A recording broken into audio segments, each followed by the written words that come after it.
Okay, this is not an optical illusion. His chair is lower than mine, for those of you who were curious. Today, we have a special guest reviewer. You've seen him on my food and beer reviews. My buddy and neighbor Kyle, formerly of Tracy, now of Oakdale, where we both are transplants to. Before I was doing video reviews, I was watching pretty much every movie ever made by John Carpenter. And he had a spate of time where he was pumping out movies. So the first one is obviously that everybody knows. There's even earlier movies. 1978, Halloween. And then 1980, he did The Fog. And then 1981, with Kurt Russell, he did Escape from New York. This particular film is from 1982. John Carpenter directed, and I believe he did the synthesizer soundtrack, The Thing. And this VHS copy had some issues, technical issues that we had to suffer through, but I did not have a DVD copy. So, again, starring Kurt Russell and Wilford Brimley, to name a few of the other actors. The ultimate in alien terror. This movie dates all the way back to the 1970s. The studios wanted to do a remake of a 1938 novella by a guy named John W. Campbell. That particular book was called Who Goes There? And then there's the 1951 version, which is, hang on a second, bear with me. We haven't reviewed this one yet, but I probably should do a review on this, but we watched this one first. This one is called The Thing from Another World. So this is the first video version from 51, and then you get this. But before we get into this, let's kind of talk about this movie. Again, this goes back to the 1970s. A bunch of studios were kind of playing around with the idea of doing a more contemporary version of this movie, plus a take on the original novella from 1938. And it bounced around with several rewrites, several different directors attached. Never really got made. It always got put on the back burner. And then fast forward to 1979, Ridley Scott puts out Alien, which was immensely successful. And so the studios are like, okay, we need to revisit this idea to make the new version of this. And they approached John Carpenter, who mostly he did a lot of horror movies. Obviously, we mentioned The Fog, and he was kind of more independent on his own. But he gets attached to Universal, and then with a writing partner, they kind of tweaked a bunch of scripts, and they ended up coming together with this movie. So, again, this was one of the most expensive special effects movies of all time. It had a $15 million budget, with $1.5 million alone being set aside for that thing creature. And he had used his same special effects guy that he used in the movie The Fog, a guy named Rob Bottin. He spent hours developing this creature, and originally it was supposed to be a $700,000 budget, stretched it out to $1.5 million. And they originally did not want to feature, they wanted to kind of build suspense, which I'm guessing this movie does, because of Carpenter watched this movie several times for inspiration. And the suspense, I'm guessing, was you don't see the monster, but then Bottin's like, no, we're going to build this creature and we're going to let you see how horrifying it is. This movie was not a box office success when it came out in 82. Critics hated it. They thought it was too in your face and too gory and disturbing. Plus, it was competing against a bunch of box office blockbusters that same year. So, like I was telling Kyle off camera, E.T. was the big standout in 1982. That movie grossed $792 million. And then Rocky III also was dominant at the box office, $270 million box office totals.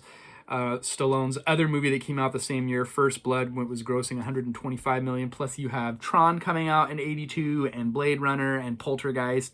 There was a big draw, and this movie, on a $15 million budget, it only grossed $19 million. So I wouldn't think the studio would consider that a commercial success.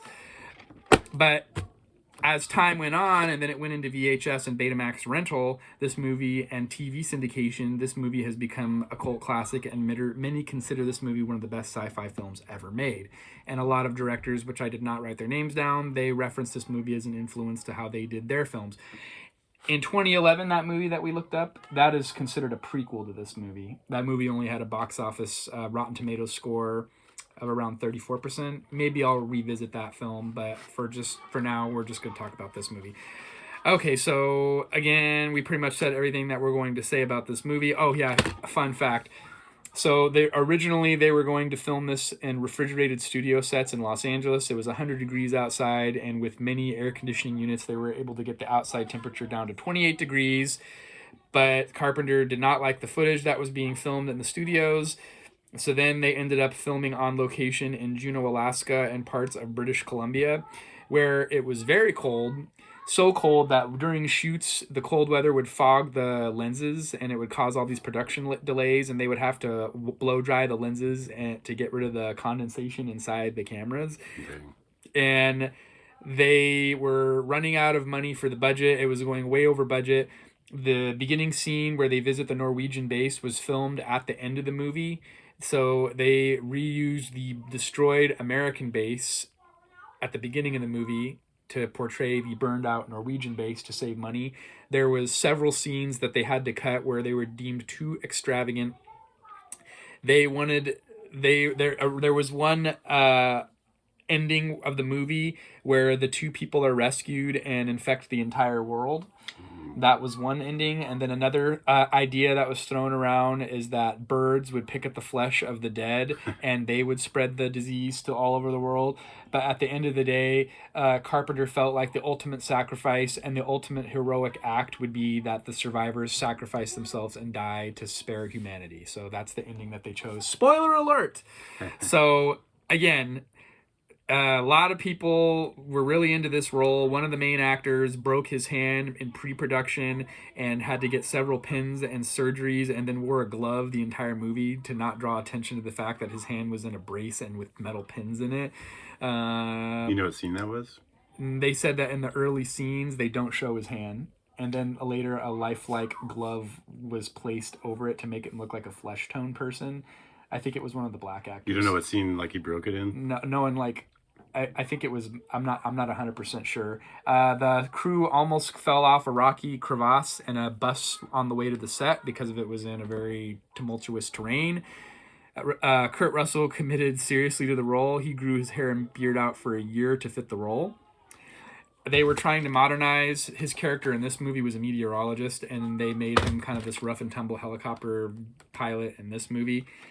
So let's talk about our ratings, and we'll just go straight from there because I'm going to go on and on about this movie. It has an hour and 49-minute runtime.